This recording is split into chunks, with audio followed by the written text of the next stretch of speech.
വീട്ടിലെത്തിയതിനു ശേഷം ഇപ്പോൾ ഒരു 4 തവണയെങ്കിലും ശിവേട്ടൻ ആ ഡയറി വായിച്ചു കാണും. കൂടെ ഉണ്ടായിരുന്ന കാലമത്രയും അറിയാതെ പോയ ബന്ധം ഒടുവിൽ കൂടെപ്പിറപ്പാണെന്നറിഞ്ഞപ്പോൾ ഒരിക്കലും കൺവെട്ടത്ത് വരരുതെന്ന് ആഗ്രഹിച്ചു. ഇപ്പോൾ അർഹിച്ച സ്ഥാനം കൊടുക്കാൻ ആഗ്രഹിച്ചപ്പോൾ ശ്രീക ചേച്ചി മറ്റൊരു ജീവിതം ആരംഭിച്ചു കഴിഞ്ഞു.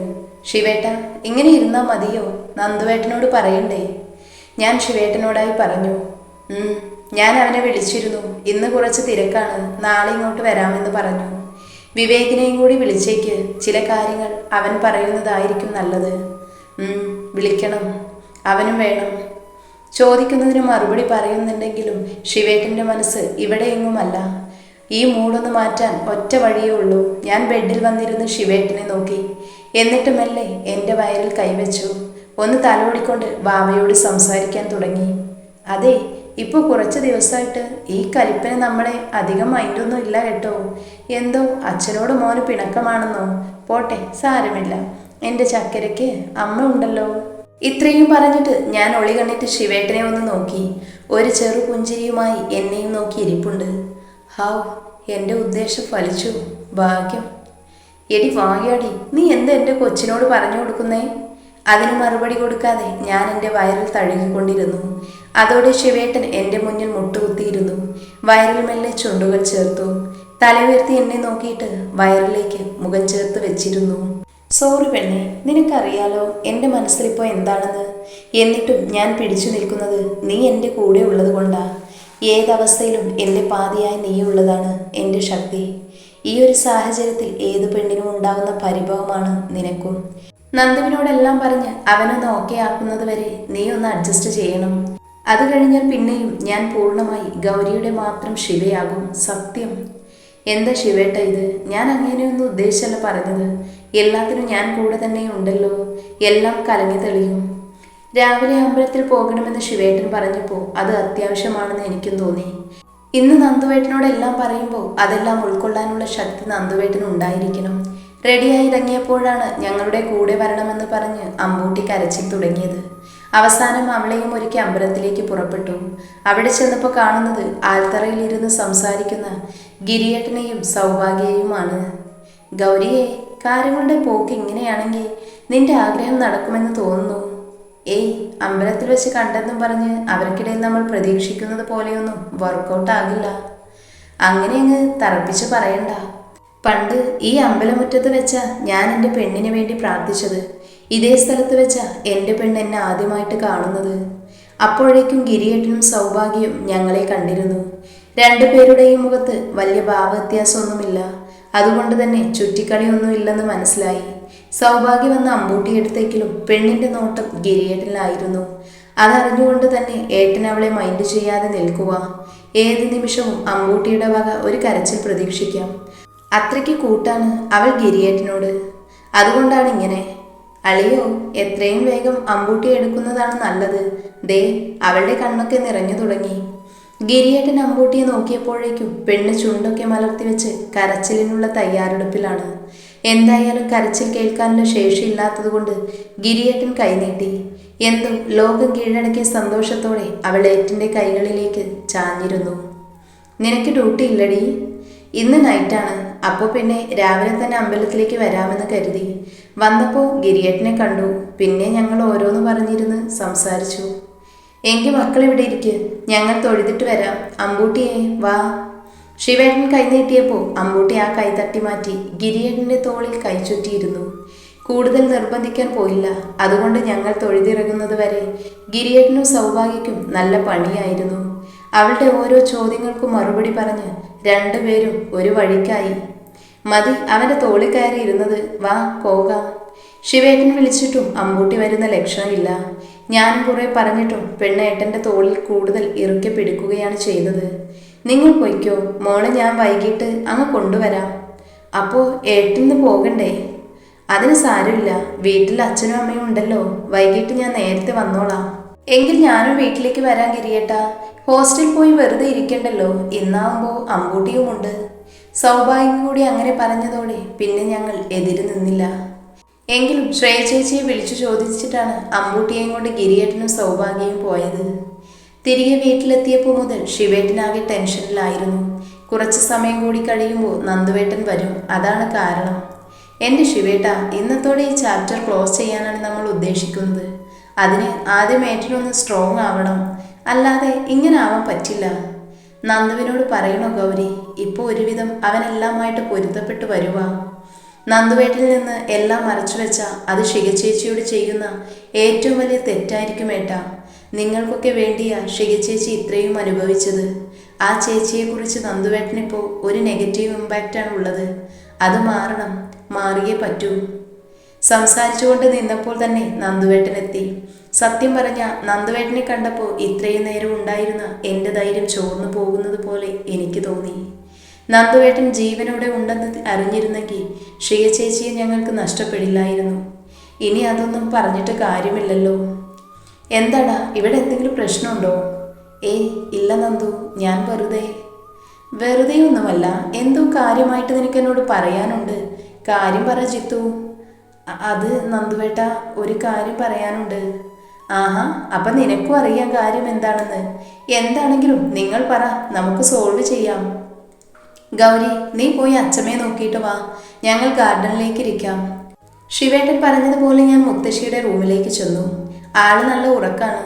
ഇപ്പൊ മരുന്ന് കഴിച്ചാൽ അപ്പോൾ തന്നെ ഉറങ്ങും. ഒരു കണക്കിന് അത് നന്നായി.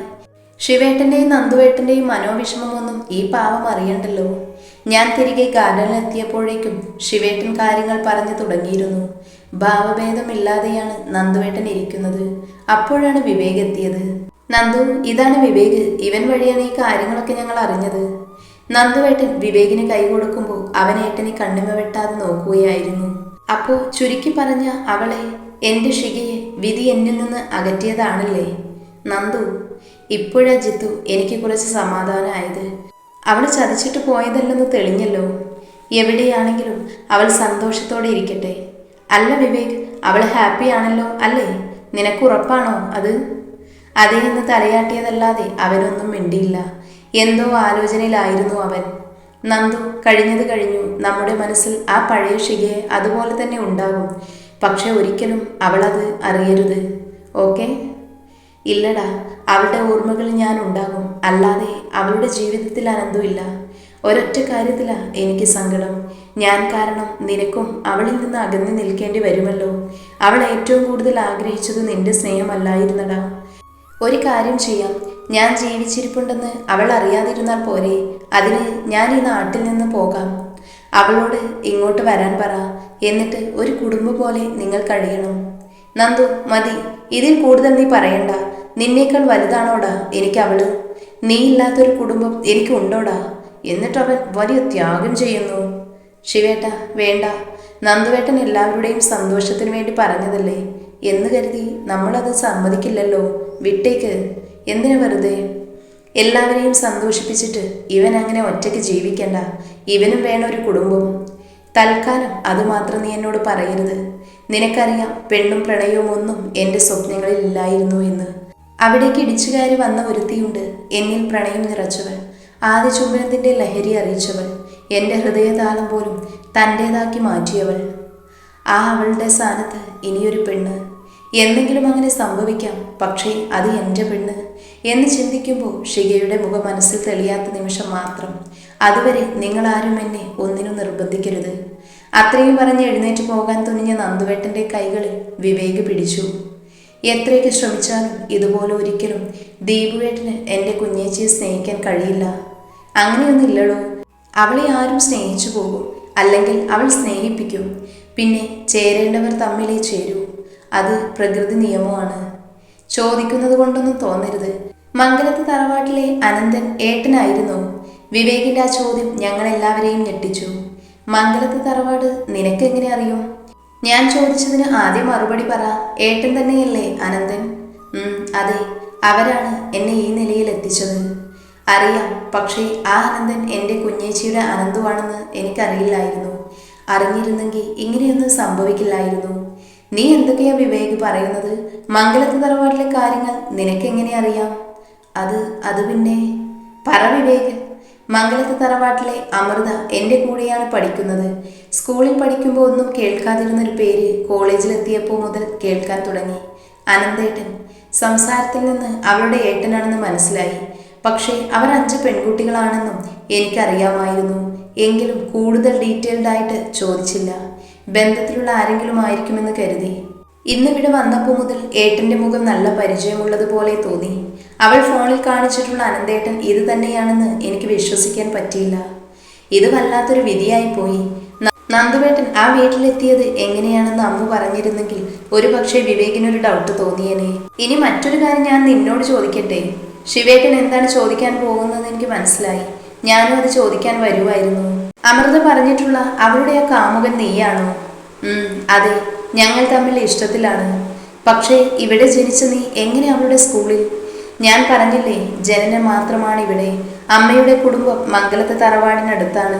അങ്ങനെയാ അവളെ പരിചയപ്പെട്ടത്. സത്യം പറഞ്ഞ കുഞ്ഞേച്ചിയുടെയും അനന്തുവേട്ടന്റെയും പ്രണയകഥയൊക്കെ അവൾക്ക് മനഃപ്പാടമാണ്.